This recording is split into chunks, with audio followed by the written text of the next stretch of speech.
What is our biggest problem? Probably not the one you're thinking about, not the one most people would be thinking about. It's this.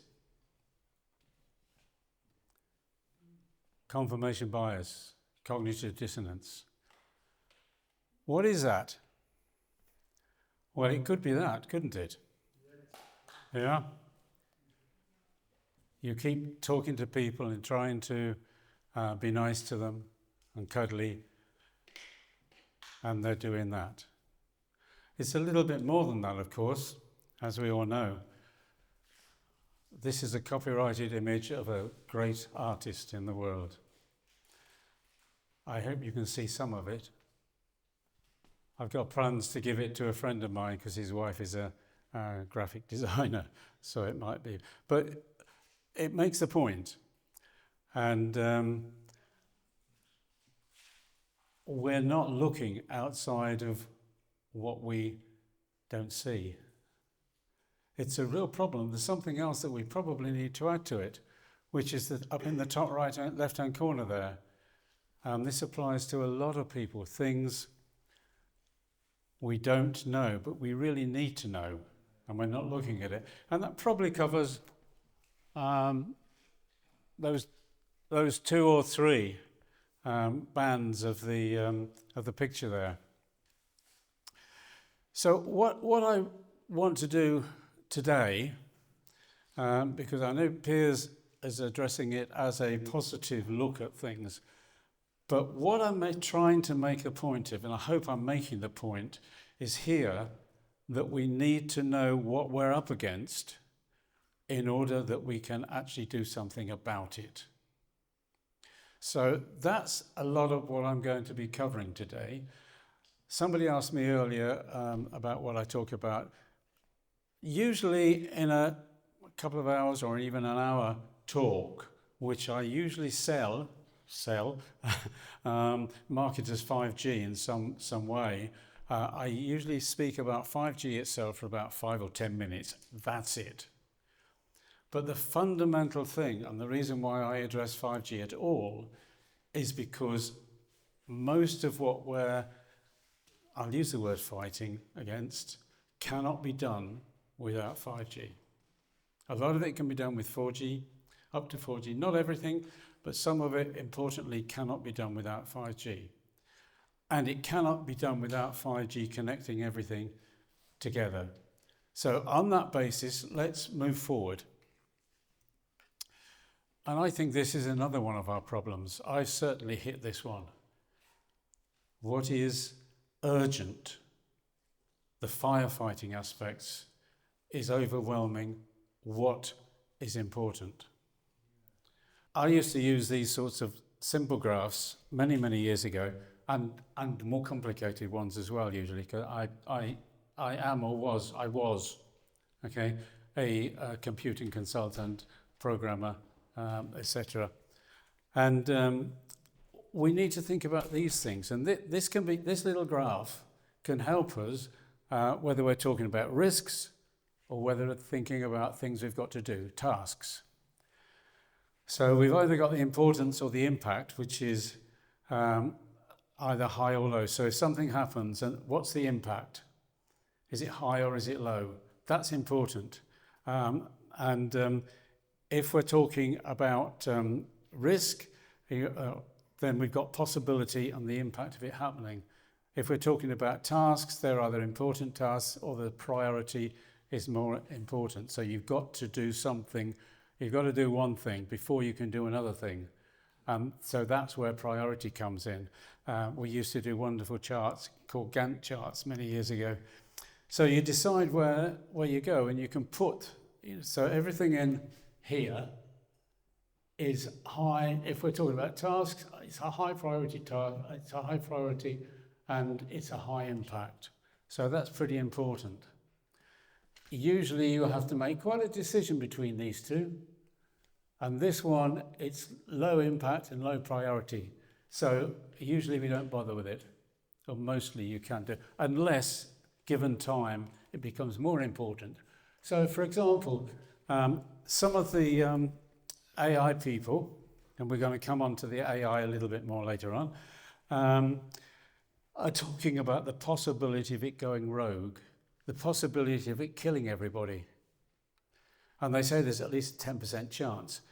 And yet the likes of Bezos and Musk and all these other AI gurus are still saying, well, it's still worth the risk, we're going to go on. We can disagree about that an awful lot, I'm sure. So where would you put that on this graph? It's probably, let's go with their things. They say it's a very low possibility. I said 10% is what I've seen published by them. But if it happened, it would be a very high impact because we might all be dead. And you have to be very careful about what you ask an AI system to do because it's not thinking. So it just pure logic. So you'd probably think about putting it somewhere here. It's a low possibility. Okay, so it's going to be, is it a low possibility? But it'd certainly be a high impact if it happened. So it'd have to go there. And that's how you put it. But you can also put things, if you put it really over something over there, it would be high possibility and high impact. But you can also put it here, which is not quite so high as that. So you can play about with this. It's a really useful and at the same time really simple graph chart that you can think about in your groups. And you can do it over the short term or the long term. So I think both of those aspects of what we're trying to do at the moment, or what we are doing actually, I stop and think often. I think, given where we were 4 or 5 years ago, we've come a hell of a way as a raggle-taggle, bobtail group of random rebels. And yet we've managed to get here, and we've managed to form groups, and we've managed to do things, organise conferences, work together, all those things. So let's not knock ourselves. We have done absolute marvels with very low resources.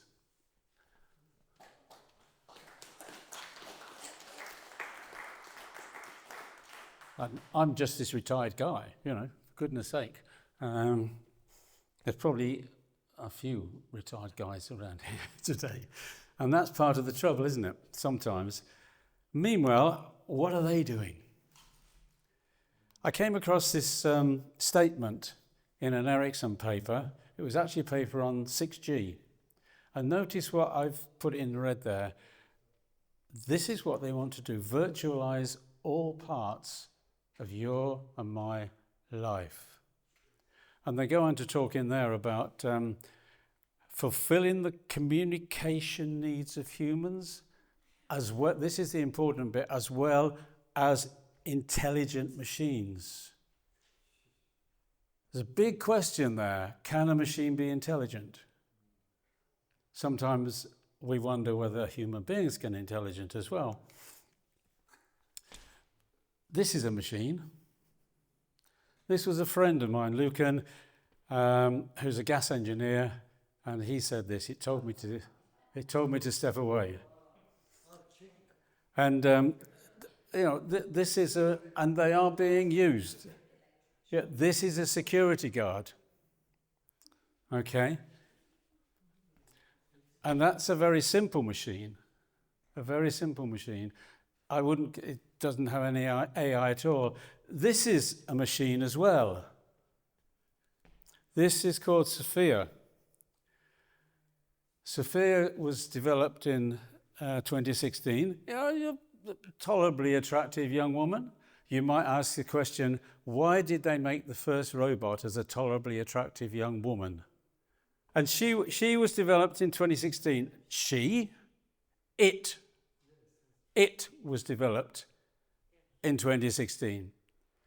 And certainly in that year, it was not, it was only recordings. It used to play recordings, probably from a controller in the background. She got more gigs. I've dropped that she again, haven't I? Hey? It got more gigs in those 2016, 2015, certainly than I did. But we've developed we've got a long way since then. So we've got all these, and these are current models of robots. And you can even see on the right-hand side there, you can have your special robot friend with benefits. So they are improving them. And don't worry, ladies, because we've got Henry for you as well. So they are making them to look like humans. So you can be lulled into a sense of security that they are actually intelligent robots. And are we coming to that? I don't know. We'll touch on that in a minute or two.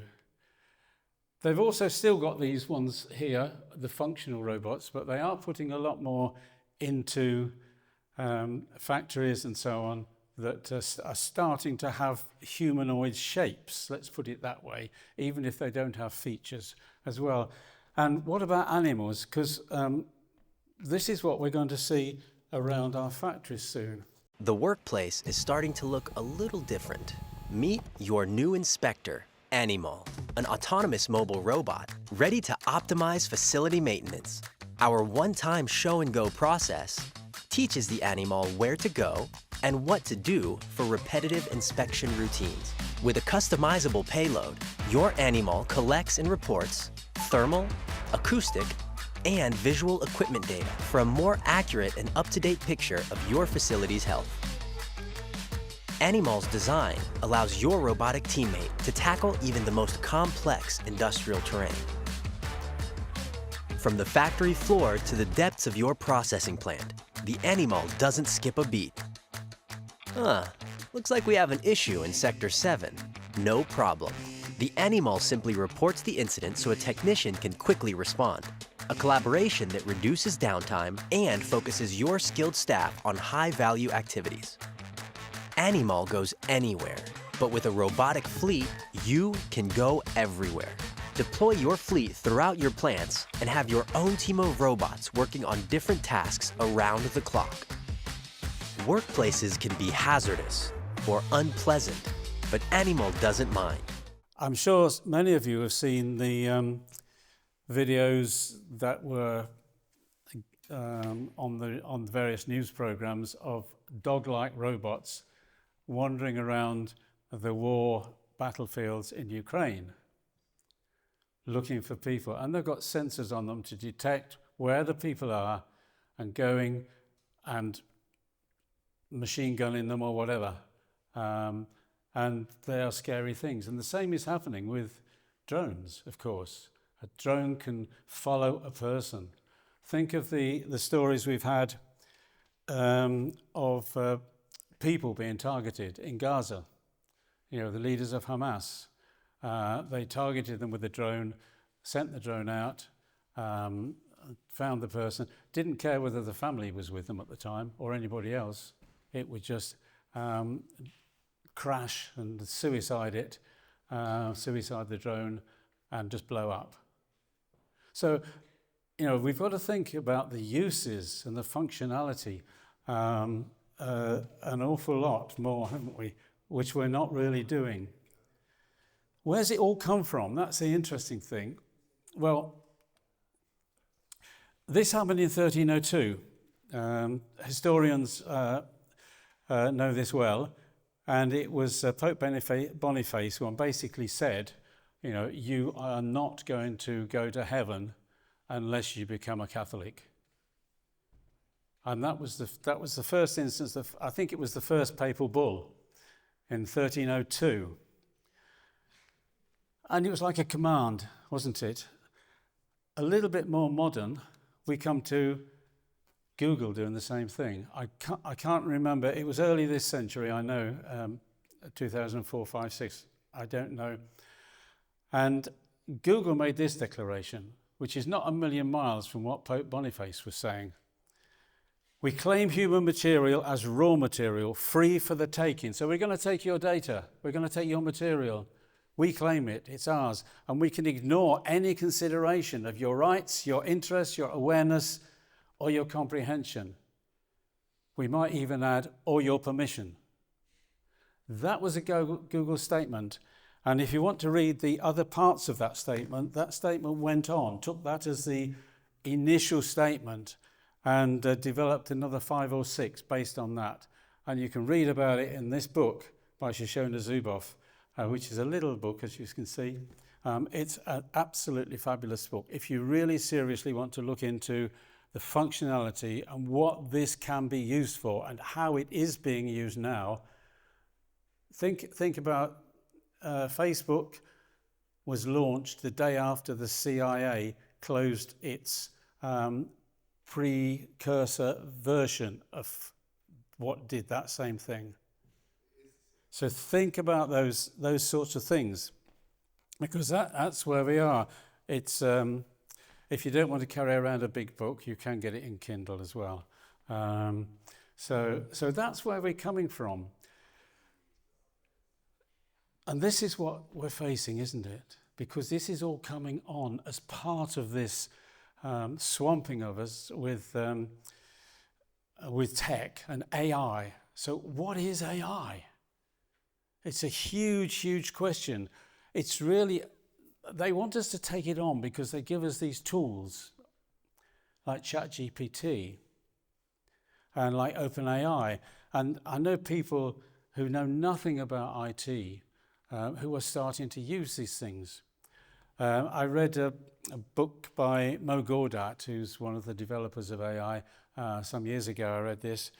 And he was talking about we need to train these AI systems because they spend a lot of time. GPT, by the way, stands for General Pre-trained Transformer. So it's pre-trained. So when you ask ChatGPT a question, it's been pre-trained in some way to give you an answer. It's a software program. It's been written by humans, and anything, you can put any bias into these things. Now, so depending who's going to write this and start it, where's it coming from? Well, this is the woman. This is not a robot, incidentally. This is a real woman. You can tell that because she's not absolutely perfect. And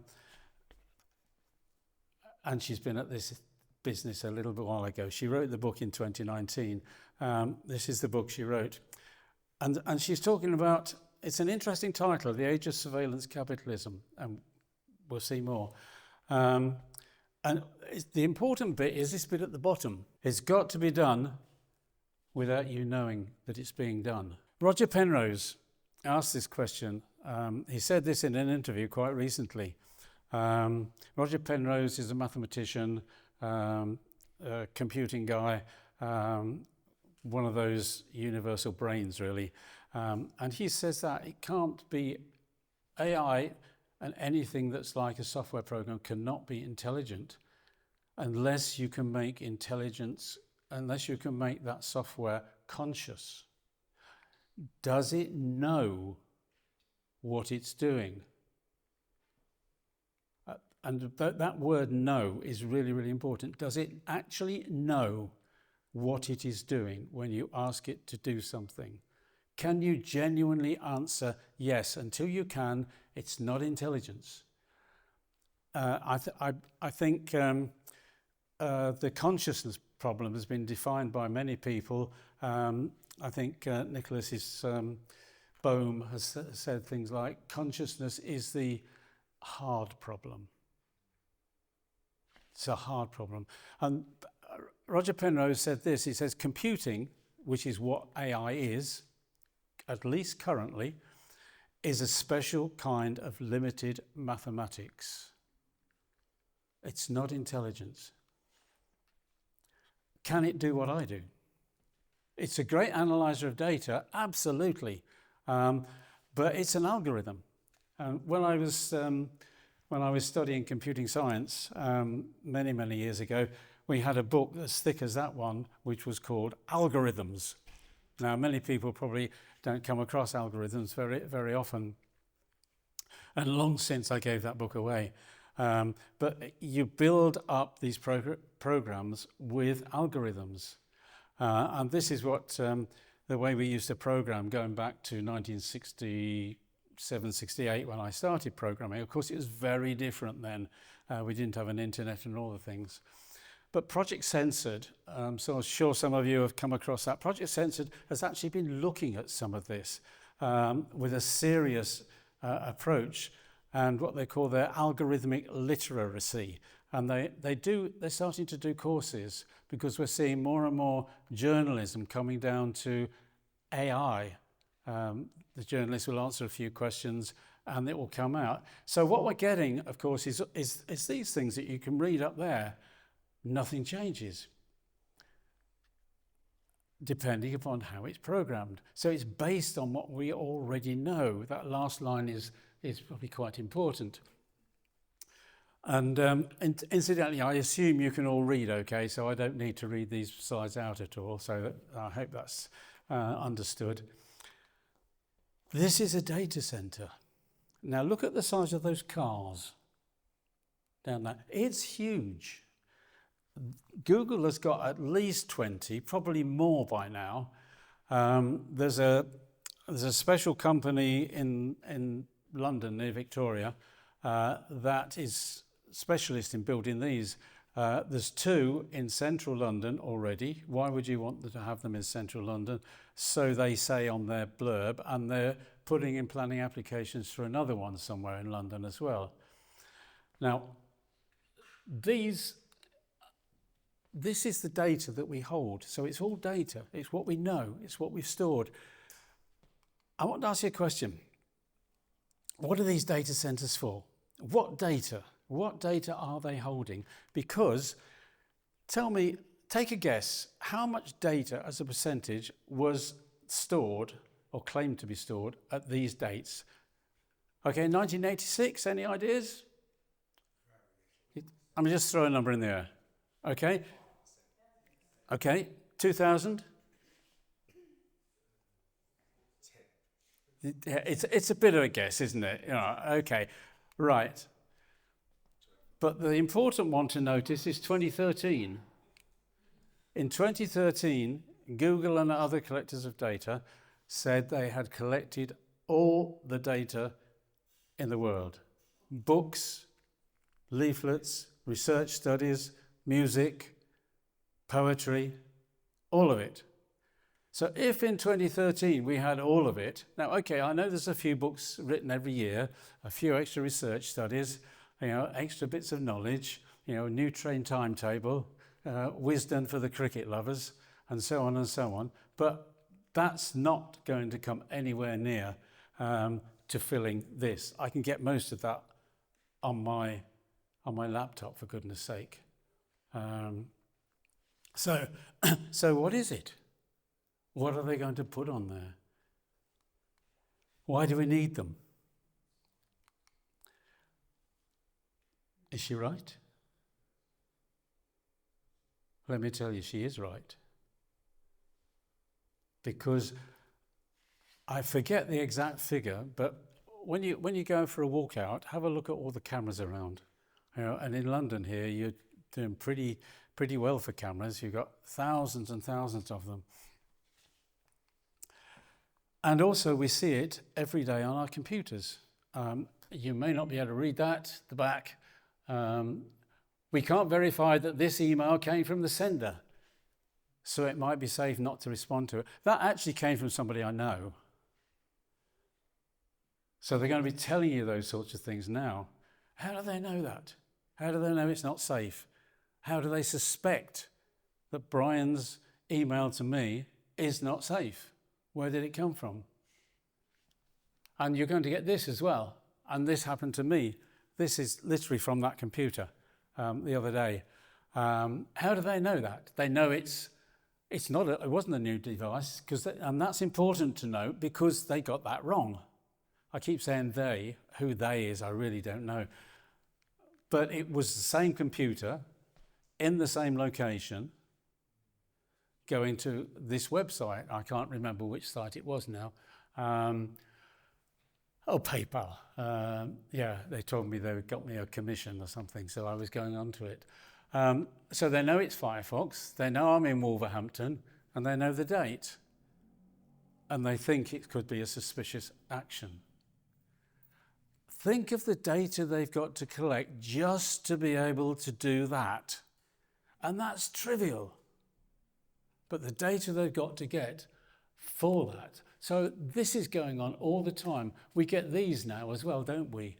And there's no distinction between the levels of security I need for my bank and the levels of security I need for my library card, say. They're treating everything with the same level of security requirement. Well, is it security requirement, or is it just a cunning way of getting just a little bit more data from me? Yeah? So these things that we see, when you see things like, just stop and think. And I'm very cautious about giving my data out. I have never I did go onto Facebook when I first came to it. I've never put my birth date on it. I never would. I've never used the cloud storage. Somebody was talking to me about that. He lost everything from his computer because it was taken down. He's being surveilled because of something that happened some years ago. And one day, all his data on the cloud had gone.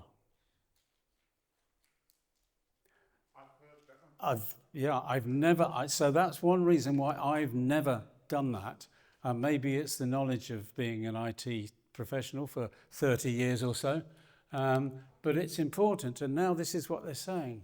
This is the great sales pitch, this picture here. And this is my little bit about 5G in this talk. Arthur, who's died recently, as some of you will know, used to say this: if only one person wants a mobile phone, we've got to network the whole world. And just think about that, because it's actually quite true. If I'm the only person who's got a mobile phone, but I want to call everybody else, then we've got to have a network to enable that to be done, whether it's in Australia or America or next sitting on the front seat there. And so it's really quite invidious, and that's where we're going at the moment. And that's why we're getting all this stuff around the country. Now, we do need to think about these things. These are all the things that we need to know. A lot of people don't know. I know it's a crowded slide. I apologise for that. But it's not the same as 4G. And it's an additive thing as well. So we're not losing 4G. We are losing a lot of 3G. I'm not sure about 2G at the moment. Some of that is important because it's the software and the security in 2G is not as good as that in 3G. So they can spy on us a bit more if they've got 2G available as well as 4G. And 5G is different. See, it's different because it's the frequency is from quite low down right up to theoretically 300 gigahertz. This is quite important. At the moment, we're not using that very high frequencies above about 20 gigahertz very much. How much we are in this country, I have not got a clue, because they're not sending me letters and letting me know what they're doing. The range is different as well. With all this, everything up to 4G, the power drops off quite quickly. So if the router was in that corner, I'd be okay over here.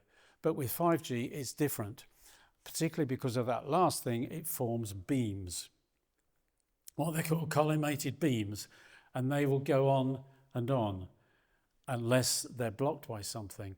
And they only get blocked for the very high frequencies, which we're not using. So the low frequencies like 2.4, which is a common one being used at the moment, which is the same as your microwave oven, of course. And what does your microwave oven do? And I know there's a power difference, but it's slow. So those frequencies will go on for a long distance. And I was reading a paper by Nokia some 2 or 3 years ago, and it says, we can service thousands of homes in hundreds of square miles with one 5G tower at the low frequencies. And if you check out Amazon Sidewalk, that is being rolled out particularly in America. I don't think it's here at the moment. and that will go into every single house. So it will be watching you, whatever you're doing in your house. And that's advertised by Amazon. So that's what it can do, because it's not blocked at those low frequencies. It can go through your walls and your windows. Even on that article that I just mentioned, it says, oh, and by the way, at low frequencies, it is easier to make it go through walls and windows. It actually says that in that phrase, which rather looks as if that's really what they were trying to do, doesn't it? So we have got no long-term tests on health, that's true. And there's a clip that went viral some years ago now of one of the representatives of the telecoms in America saying, no, we have done no tests on the health of human beings. So there you go. And didn't seem to be particularly worried about it. It uses more electricity. They keep telling us that digital is going to save us, don't they? It's going to save us money and electricity. A 5G base station, at the current, we call them base stations now, by the way. A 5G base station, they're the things you see with the 6 and lots of cabinets at the bottom. But to start with, you never saw cabinets in a 4G station, did you? Occasionally you did, but not much. It will use about the same as 40 domestic average homes now. By the time we get all these other devices that we're talking about, because they're going to be device hungry, we'll have to do everything with our device. So if you've got a smartwatch on your wrist, it's connecting to the internet, same as my mobile phone is. So it's connecting through all those things. And so how can it not use more electricity? Anyway, and once we get everything up and running, it's going to use far more than that, maybe as much as 80 homes equivalent, and maybe even more of that, because Jevons paradox says you get something that you think is going to save energy, but people use more of it. Therefore, in the end, you actually use more. And we found that with LED light bulbs. Instead of having one incandescent bulb in the middle of the room running at 100 watts, you've got about 20 low energy LEDs in the same room. And so in the end, according to figures that other people keep, not me, we've used more electricity with it. And that same thing's going to happen. My big question is, what stage are we going to get to when the whole grid system in the UK falls down? And if they're having the same problem in France, they're not going to let us send us their electricity like they do at the moment. I think about 30% is imported of our electricity. It seems odd, doesn't it? It always seems odd to me that we can import electricity. But the other weakness of Wi-Fi is it's more hackable. Cables are much more secure. And the last three of these points are the most important to notice. It is for machine to machine. The whole system is about machine communication. It's not for your mobile phone or my mobile phone at all. Everything's going to be less flexible. We'll have to use cards or phones, or I saw somebody in a supermarket paying for something with their smartphone, and that's getting more and more common. There was a guy in the front of the queue who was struggling to find some cash to pay, and he was short of a little bit. And so I walked around this guy and gave him 20 pence, or what it was, 50 pence, I can't remember, it was trivial. And then the guy with the smartwatch said, I can't do that because I've got a smartwatch, I've got no cash. It's unintended consequences. Well, it's unintended to us. It may not be unintended to them, whoever them is. So it is going to lead to a lot less flexibility and more surveillance, as we said. And all these data centers, that's what they're going to be used for. All this extra data that we're generating with surveillance and gathering. And and the thing that's really need to think about also is this functionality. Incidentally, a young friend of mine who is a body therapist, but to make up the cash, she's a cleaner in a sports centre, and they've put facial recognition in the sports centre. And then they've got a card, and even once they're through the facial recognition and they've used their door entrance thing, to clean the loo, she has to use a card. And she's not allowed to prop the door open while she's in there cleaning. She has to close the door and then come out with a card again. This is where we're going. And she said she'd asked the management and talking to the colleagues in there, because the only way to open the front door is with a card. What about a fire? How quickly can we get out? And as she quite rightly said, the safest and the most reliable thing is a door handle. And how many times, I wonder, have they had a terrorist get into the sports and social club? I mean, again, it comes back to that level needed, doesn't it? What's practical in each place? In some places, at GCHQ, okay, maybe they do need it or want it at any rate, but Godalming Sports Centre? Come on, and Jim.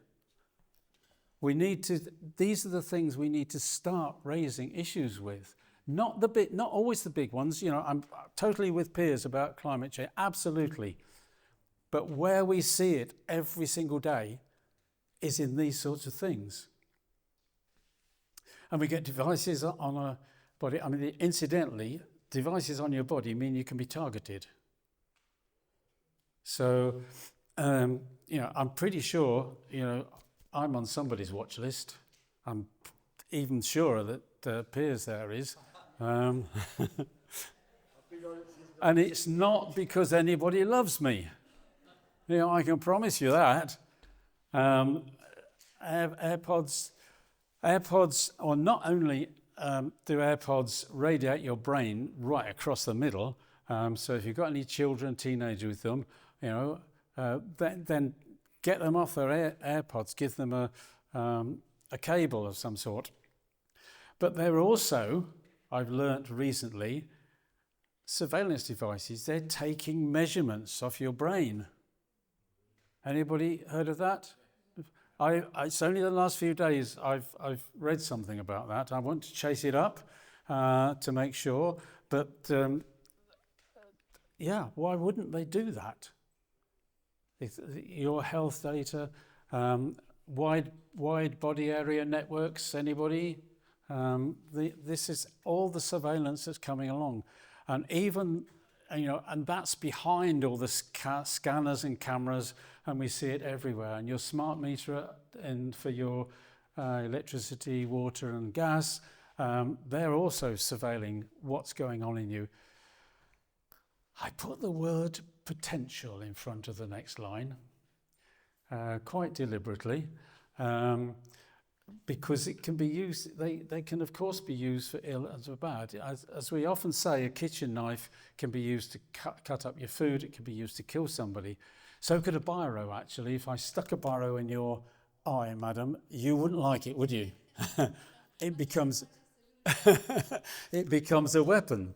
So that's why I use the word weapon, and I do think I talked with Mark Steele would confirm this. I'm absolutely sure because I speak with him weekly, monthly, sort of, and we have seen it. It's been around in the military for a long time, and the military don't take these systems and tools. To be kind, that their mission is to kill people. So it is a potential danger. I think we've seen where it could have been used with Maui, places like that, and of course setting fire to trees. If you see a tree burning from the inside out, you start asking a question, don't you? What caused this? So it is an important thing to think about, and it does mean we will have more security on us, like in that sports centre. And we can see where it's happening here, going back to that picture that I showed you a couple of moments ago. So they're not hiding it, and we can see where this is, can't we? Oh, yeah. And this is Skynet, part of Skynet. Now there is an argument as to whether Skynet is actually satellites or whether it's all terrestrial being bounced off the ionosphere or whatever it can be bounced off and back down to the Earth. That's another theory as well. So that's what this is all about. Mass surveillance, privacy, and of course government misuse. And it's not for your mobile phone. Copper cable is more secure, more reliable. Ethernet your home if you can. And I certainly help people do that. My first mobile phone I got was about 2004, something like that, when I went to live on a canal boat. And you can't have a landline on a canal boat. So I never found I had to slow down my speech when I was using an old-fashioned copper-based landline for it to catch up. It was perfectly enough for me to speak, and speak very quickly if I wanted to, without losing the signal, and so on. So we don't need 5G for a phone. We don't need it at all for a phone. We can speak perfectly okay. You can even speak with a piece of cord between two people and a couple of yogurt cartons, can't you? Do children still do that? I know I'm probably a bit older than most of you in here, but yeah. Let's have a quick look at what is AI. These are basically the terms: weak AI or artificial narrow intelligence. That's for things that came out years ago, and it was for games like chess, bounded. Things that are bounded, you can say. These are the limited number of situations you can have in it. And anybody watch that film AlphaGo? It was about a machine an AI system, I'll use that term, trained to play Go. And it took a few years, but eventually the human being champion of the world for Go was beaten by this software, AI. And of course the team was really pleased about this. The guy who had been the world champion never played again. He was psychologically affected by it. Absolutely destroyed him mentally. I don't know the full story of where he went to after that, but yeah, this is an unintended consequence. So if we start finding this is going to happen, I have a sort of feeling that as soon as a large proportion of the population finds out everything that we're starting to think about, there's going to be an awful lot of psychological illness, mental illness, crashes with a lot of those people, and I would class my brother as one of those as well. I can't talk to my brother about this stuff. He still thinks I'm bunks. My sister's a lot better. She's coming along nicely. Then we've got strong AI, which is what we've got these days with ChatGPT and things like that. It's sometimes called general AI or artificial general intelligence, AGI, is the way they say it. And the idea is to get that to operate intelligently. I use that word very carefully, everywhere. But the biggest problem is what they call this combinatorial. It's an exponential difficulty level. The more parameters that you can think about, then the more difficult it gets. So if I wanted a robot that could make a cup of tea in my kitchen, okay, that's one situation. If I wanted a robot that could make a cup of tea in anybody's kitchen without being trained, that's another. That's completely different. You know, what sort of tea does he like? Does he use a pot or a tea bag? Or where's the tea? And that's even if there is some tea. And if there isn't any tea, we've run out of tea. Yeah, where's the teapot? Where's the cup? You know, all those things, they keep multiplying. And that's the problem that we're hitting already now. They are saying they're using artificial superintelligence, ASI. That's the next big list of words.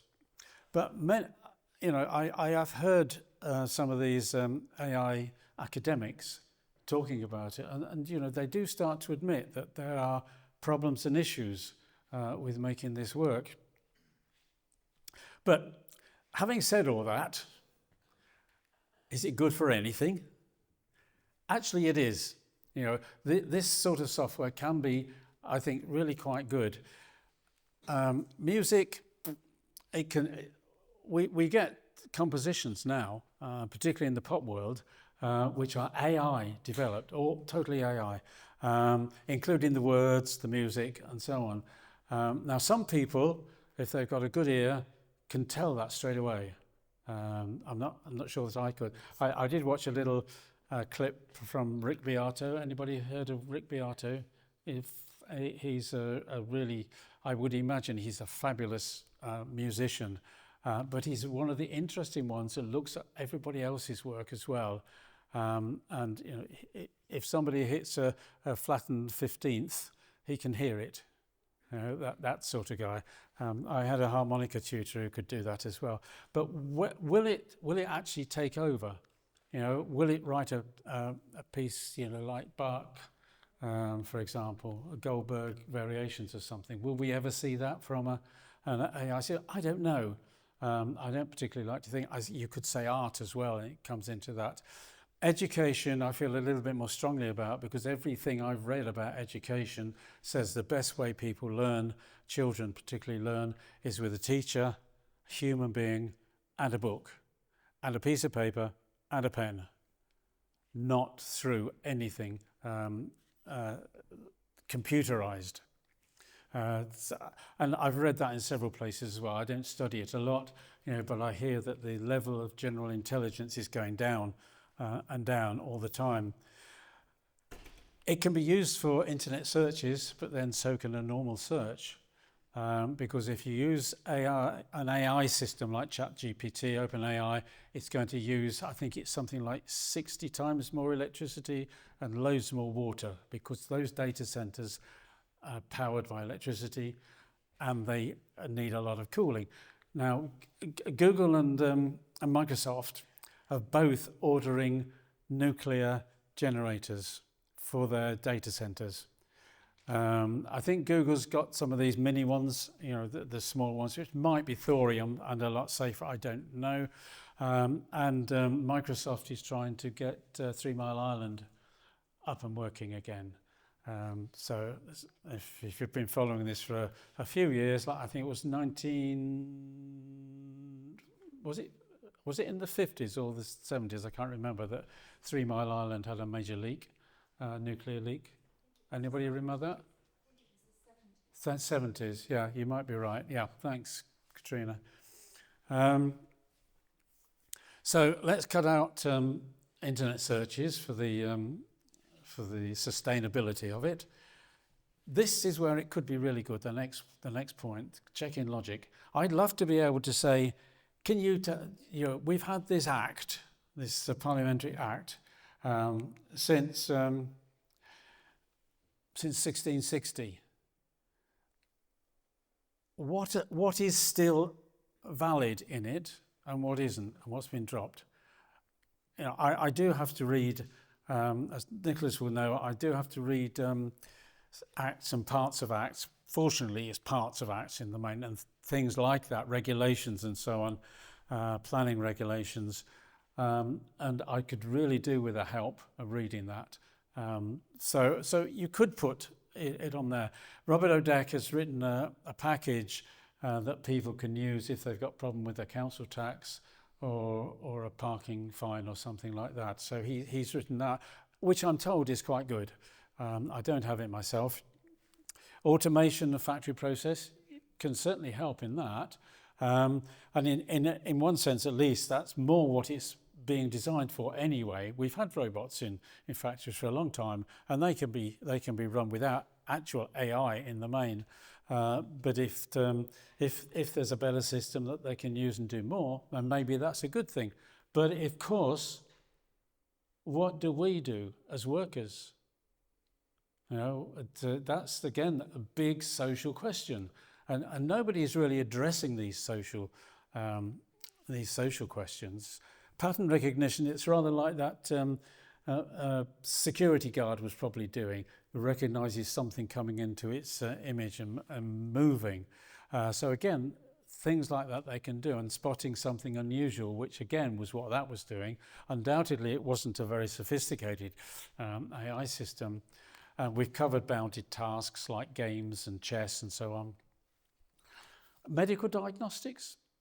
I'm not really sure about that. Again, it will come to who's done it and whether they include Ayurveda and homeopathy and body therapies and those things, as well as allopathic medicines. The clinic I work in, volunteer in India, has 2 doctors doing allopathic treatments and 2 doctors doing Ayurvedic treatments. And they often share clients. They will say, I think you'd be better off, you can get a better answer with a allopathic or the other way around. So the 4 doctors do actually would that happen with this sort of system? It depends who's written it, of course. Mike Adams, the health ranger in America, has said he's writing one. I don't know if it's all finished yet, but he certainly said that he's writing one. When will it be ready? I've really no idea. What about the downsides, though? That was some of the benefits. The downsides, I think, are you'll notice a subtle change of colour as the background as well. Beware of that sort of technology. It's still being developed. We're rolling it out without thinking about it, like we're rolling out 5G, which is the main physical platform for it. There's the possibility of developer bias. I mean, even the fact that most of it is in English. If your natural language is Welsh, for example, you're at a disadvantage. If you're a Kiswahili speaker, then and you're coming to this as your second or maybe even your third language, you're at a big disadvantage when 90% of it is probably still in English. Even some of the more common languages, even German or Spanish. Well, Spanish is the second most populous language, isn't it? So there's an automatic bias there, and potentially discrimination, and because so many people love it, it's that convenience factor, it becomes trusted. It's the trusted platform.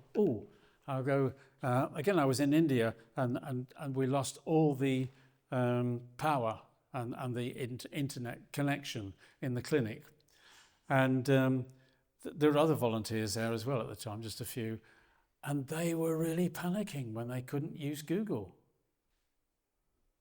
They could not handle it, so everybody was dashing out to the internet cafe every day just to see what had happened. But it was really quite strange. Somebody asked a question once, which I happens to know I was able to answer. I remember this quite well. I said, "What are we going?" Because everybody was saying, "Well, what are we going to do? How can we do it? We haven't got Google." And I said, "The answer is so and so." So that's what we lose. If we're not careful, everybody will lose their memory. We won't even go to unintended consequences. We've looked at a few of them already, haven't we, those robots? And the other things, I'm sure you're perfectly aware. The big one, of course, where so many things are happening is in the military, for better, for worse. And that massive amount of this work is happening in the military sector. Too much to go into here, but on another day we can go into that. I have to give credit to my friend Michael for this image. And he made it a long time ago, actually, and I refound it the other day. I thought, well, Michael, that's the perfect image. But why? I mean, I can stand here and say, I can memorize, I can remember loads of these things. I can remember the words of songs. I can remember, I've been in amateur dramatic and I can remember hundreds of words. How big is my brain?